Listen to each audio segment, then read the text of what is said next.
Alright, so today we're working on a 2016 Chrysler 200. We're going to be replacing the radiator. We're going to be removing the bumper skin, a bunch of accessories. So stay tuned and I'll break it down, make it simple as possible. Okay, the first thing you want to do is remove these little trim tabs. As you see, there's 1, 2, 3, 4, 5, 6, 7, 8, 9, 10, 11, 12. Simply just take off, pull them up a little bit like that, be gentle, that's it, the rest of it pops up. After you pull out the little inserts, don't just try to pull the cover up because it'll pop everywhere, just pull them and pop them right up. Now just simply remove the cover. Next you're going to want to take off all these 10 millimeters right here. 1, 2, 3, 4, 5, 6. You also want to remove these 8 millimeters on the side. There's 3 of them on each side. And look up underneath, and you got another 1, 2, 3, 4, 5, 6 on the bottom. 8 millimeter. So there should be about 12 altogether, all the way around the bottom. And then you got 10 millimeters across the top.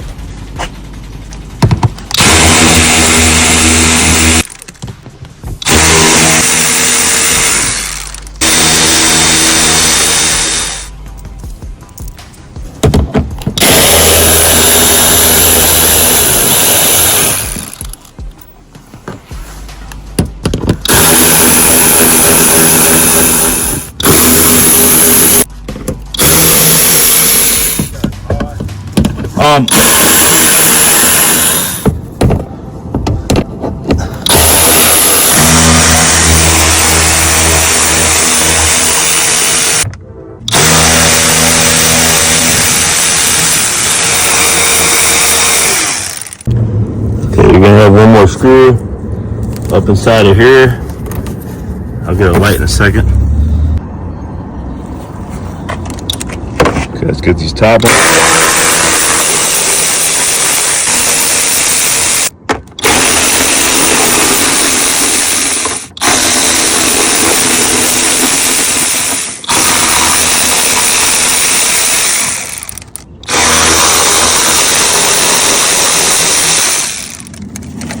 Alright, once you get off all those bolts, you got one more bolt. There's a T30. There's going to be one on each side. Simply remove this on both sides. I recommend using a regular ratchet because it's got a plastic bushing up there. You don't want to spin it and strip it. Okay, now that we removed the second one, you want to pull loose this. This one's melted. No good anyway, but make sure it's unhooked. Alright, unfortunately folks, I'm going to recommend to drill out one of those pop rivets up in there, the very first one, because when you're pulling on this piece right here, it's so tight, it's going to end up damaging it. You want to just yank on it. I'm going to drill out this little pop rivet right here. I'll show you a picture of it once I drill it out. You can just simply reattach it with a small bolt or something, or another pop rivet. As you can see by drilling it out, it simply allows it to come loose. I wouldn't take your chances on trying to pull it out. I feel like you'll damage something.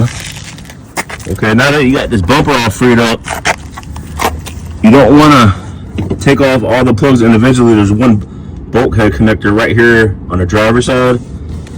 Just simply pull back the red snap. Should be like some kind of little lever mechanism. See how this one works. Alright, so there's a squeeze tab right there. Okay, that squeeze tab, you're basically squeezing it and pulling it back down this way. Just set it in the safe place right there. Now you got access to the front. Next thing we're going to do is take the headlights out, and then we're going to take the bumper part off.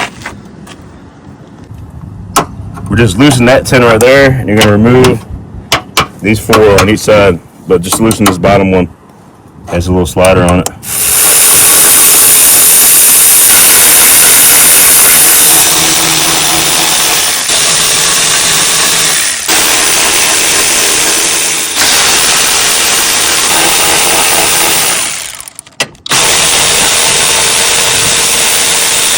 Okay, on this side you want to snap the little cable out, pull the bolts, just slide this up out the way. There's going to be a few things on this side. Go ahead, since you already got the 10, take that 10 off right there, because this piece is going to come off too eventually. Okay, now that you have that bracket off, you're going to want to take this little trim tab off on each side. There's a few key points of this video that you need to pay attention to. That one is that pop rivet deal right there. Make sure you drill that thing out so you don't mess your fender up where it don't sit flush. All right, there's one more bolt right here.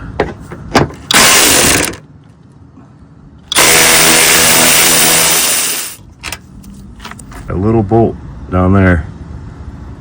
No, it's an 8. That's the last bolt holding on. So you got the 8mm, and you got the 2 bolts that were with that bracket, that pop rivet, and the 10mm here on the side. And it's gonna be the same thing on both sides. I noticed on mine that that little 8mm is kind of like at an angle on this side. My first thought, maybe it's been in the action or something, but I think it's actually supposed to be like that. Okay, so now that we have it loose, you want to slide the red clip back for the connector. Then you're going to want to squeeze right here and gently just pry it back with something.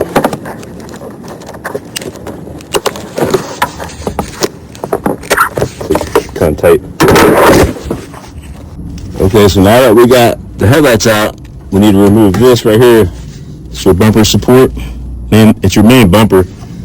We're gonna have a 10mm.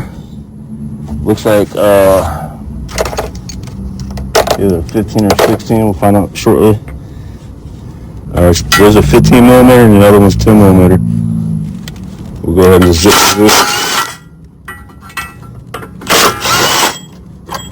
2 on the top, 2 on the bottom, on each side, and then that 10. I got all 4 bolts out. Now I'm gonna take the 10s. There's a 10 on each side.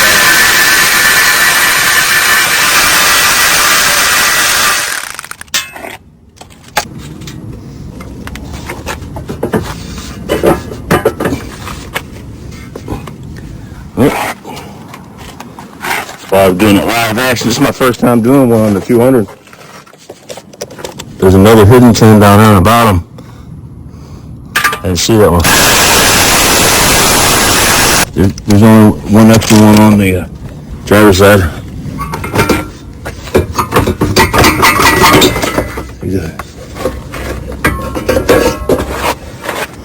Set this to the side. I'm mobile, so when people drive by, they probably think, wow, what's going on over there? Looks a little crazy. Alright, so next step, we want to take this whole thing off. It's all on our wheel. There's no doubt about that. You got a bunch of 10mm bolts going across the top. You got some trim bolts holding these tabs on. And then I'll see you when I get to the bottom on the other stuff. Alright, let me give you a quick rundown. I had to take off all these 10s right here. 2 trim tabs off each side. One right here, one right here. A trim tab off of here. 10mm bolts there and there. Same thing on that side. 2 trim tabs. Let's see, I got it loose. A couple other things I'm gonna take off. You always want to take it off the easiest way, so I'll snap this piece right here. We're gonna squeeze that tab right there. Pull that out. Okay, so we're able to take this off all on one whole piece. Set this to the side.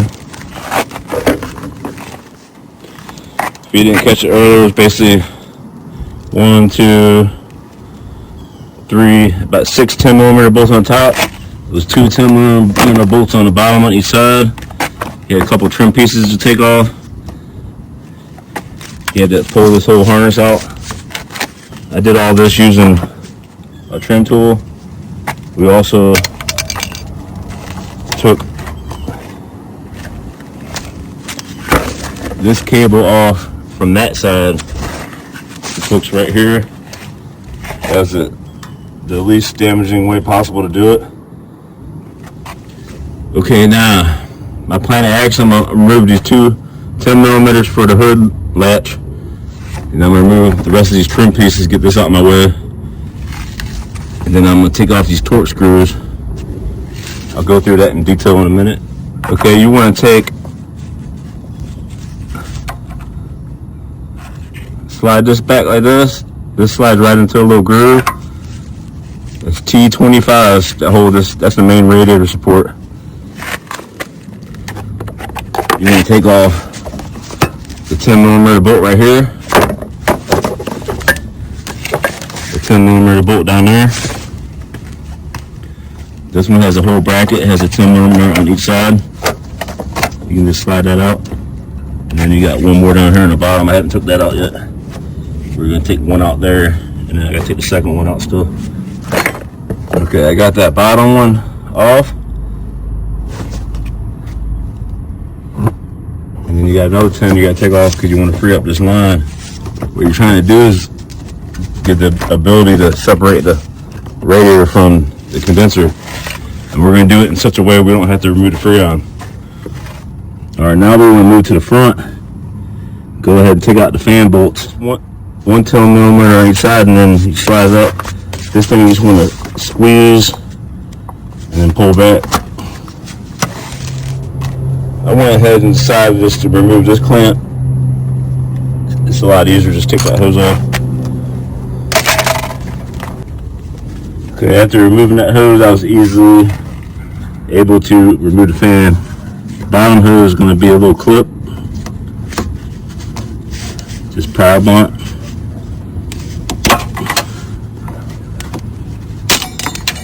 Kind of like a BMW clip. Definitely don't lose it. Okay, so now you want to remove this bolt if you didn't already do it. It's 10 millimeters. Take these two.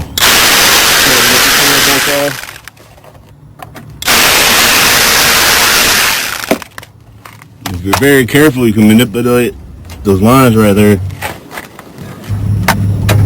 I definitely recommend if you have access to a Freon discharge machine, do it that way. It'd be a lot easier. I'm out in the field, so I don't have mine today, so I'm gonna do it this way. Okay, so I was able to manipulate by now, and I will say it wasn't easy. I think it would have been a little easier if I had a second hand, but you gotta work with what you got. Okay, you want to make sure your grommets for mounting of the radiator stayed in there. Because this one popped out, so I'm gonna go and pop it back in. I compared the two radiators, everything's exactly the same. So I'm gonna start my installation. Okay, so I slid mine back in place fairly easy. Lined up that line. Somebody went back together easier and it came apart. First thing we're gonna do is go ahead and snap this line back in place. Bottom line. Let's go ahead and get that fan put back in. So after sliding fan back in place, tighten up the two 10 millimeter bolts.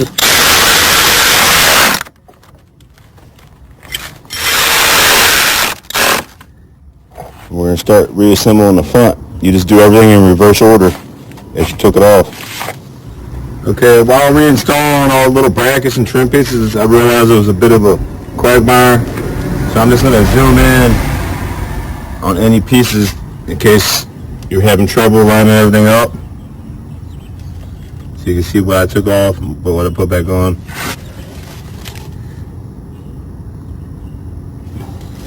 Now you're ready to put these mounts on. Radiator just slides forward, right up in this little groove. Take your little piece right here, it's got two little forks. You're going to slide it in just like that. And take your two T25s on each side and tighten it down.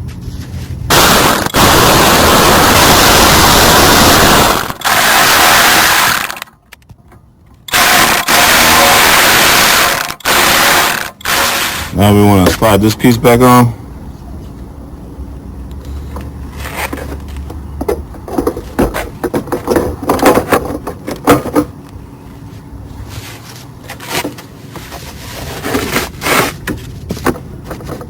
We have to fish it back down through this trim a little bit.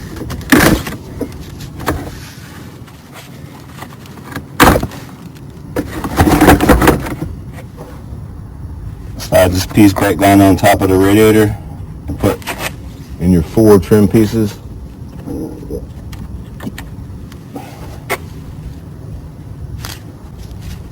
Install all your 10mm bolts.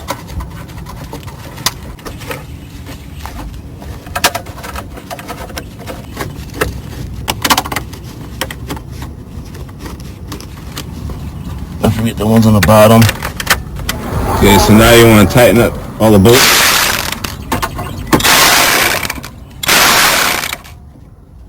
On these right here, I'm going to have to set the camera down. You want to line up where the circles were at.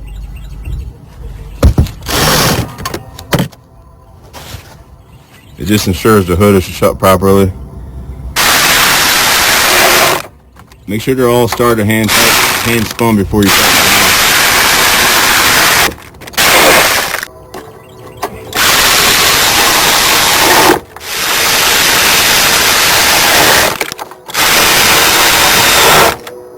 After this is all installed, you're first going to want to take your piece and pop it back into all the holes it belongs.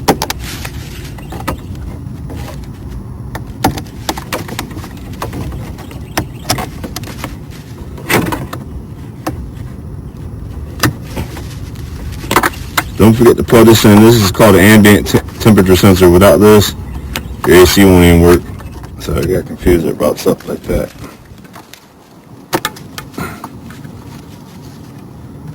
Plug in your low and high horn.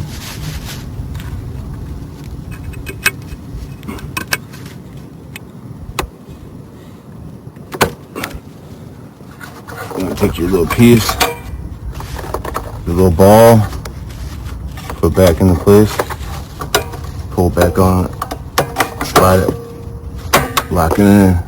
Alright, so we're starting to move along a little bit. Next we want to detail where we put all these little trim pieces in. Let's just take your time, you'll figure that out. I got a pile of them here, so I'm going to pause that and do that. You can pick up newer ones because some of them break coming out. That way you have extra ones before you start the job. But if you take your time, you really can get it without messing none up. Okay, so now, time to go ahead and install the bumper. Okay, so now that we got all the bumper bolts started, we just want to zip them all in. 15s first.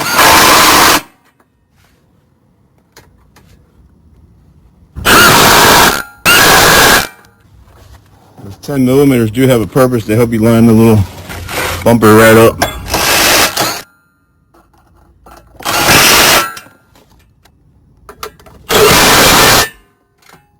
I'm going to hit these with a ratchet. That way you don't snap them off. There's one on the passenger side and 2 10s on the driver's side.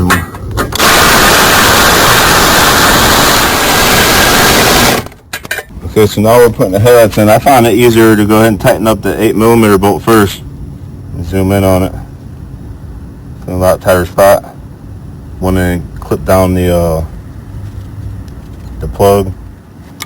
I'm going to tighten that bolt up on the side last. That way if I have to shift it, there's room where all these bolts started.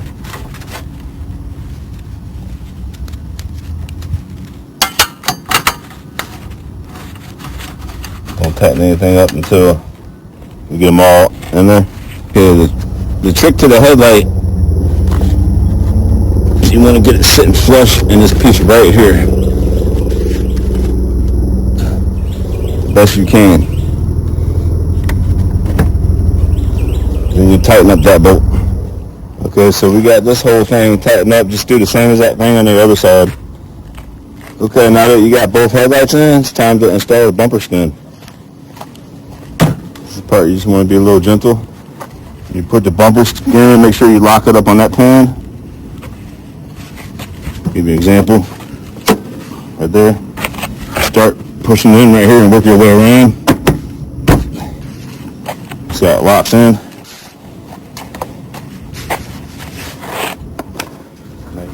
And then if you didn't already reinstall this bracket right here, I'm going to show you, you're going to have to tweak this line back slightly. Be gentle though.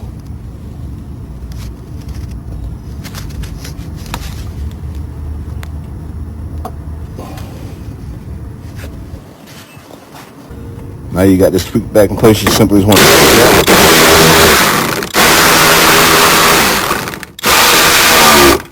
ahead and tighten up these.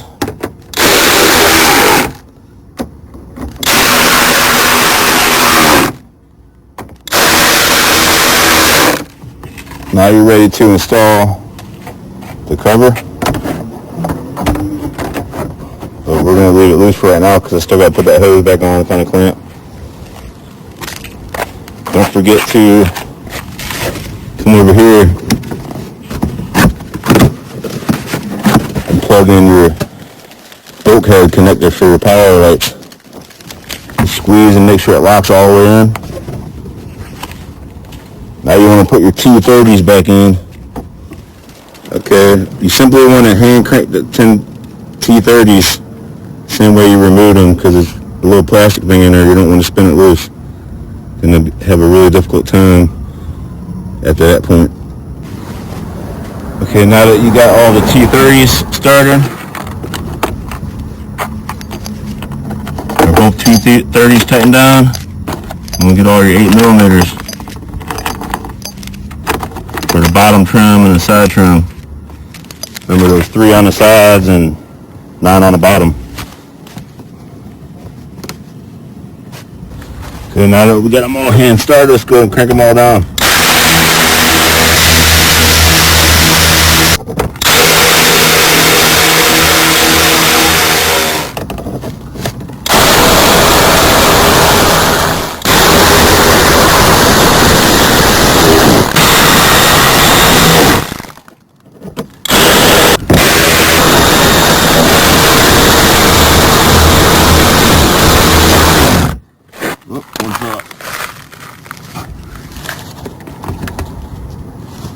I expect at least one fall out.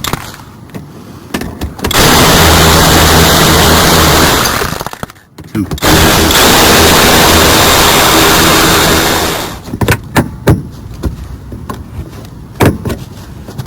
Perfect. So this is why you always want to keep a little bag of goodies. You never know when you're going to need it. I'm sure I have the right clamp in here somewhere. There you go. Saves me a 35-minute trip to the parts store. Okay, we got the new clamp on. While we're introducing antifreeze into the system, let's go ahead and put a trim piece on. Okay, now we introduced the antifreeze to the system. We're going to go ahead and start this thing up. The car's been sitting for a little while, so the battery's dead. So we're going to jump start it.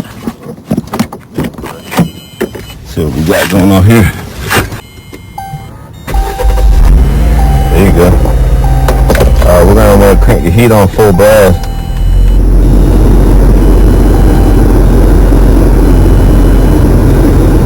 We're on the windows.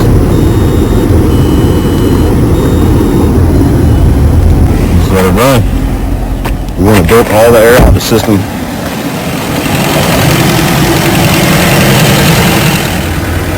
I just want to say thank you for joining us today for this video. I realize this is a pretty difficult radiator, but as you can see, if you follow it step by step, it's a piece of cake. It's more or less just remembering where bolts go back at. It's definitely doable. I would rate it at like an 8 out of a 10 on level of being hard. I've done much harder ones. This is the 2016 Chrysler 200 Sport. It's the first time I've done it on this one. But it'll probably be a piece of cake next time I do it. A lot of the Nissans are like this. A lot of cars are like this. Please don't forget to like and subscribe. Check us out again next time. Thank you.